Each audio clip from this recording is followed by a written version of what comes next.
Hi everyone, my YouTube channel. Today we will explore about how to hide the new button from the list in ServiceNow. Okay, so first let me open the list of incident records.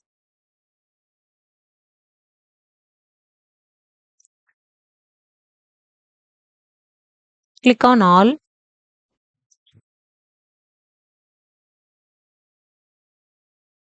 Yeah, these are the list of incident record, right? So here if you see at the list banner, we have new button. Okay, sometimes we will get a requirement like to remove this new button from the list. Why? Because to prevent the users from creating new records in a specific list. Okay, if you see, if I click on this new button,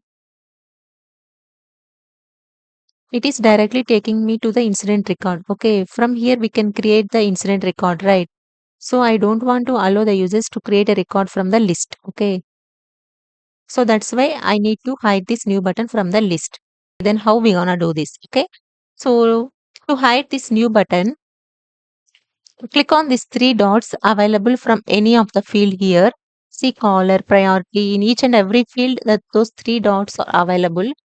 Click on any of one. So click on these three dots. See configure and click on this list control. Yeah, this is a list control for incident table, guys. Okay, we have so many options here. We are not going to discuss about all these options, guys, because in this video we are concentrating on how to hide that new button, right? So I will tell you only about how to hide that new button from the list. If you see here, we have one option, right? Omit new button. Okay, currently this is in unchecked now.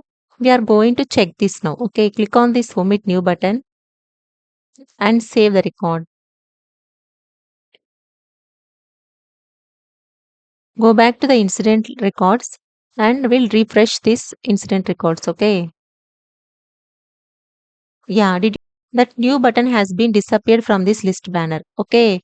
So this is how we can hide that new button from the list in ServiceNow, guys. Hope you like this video. And also for regular updates, please don't forget to subscribe my channel. Have a nice day. Thank you. See you in the next video.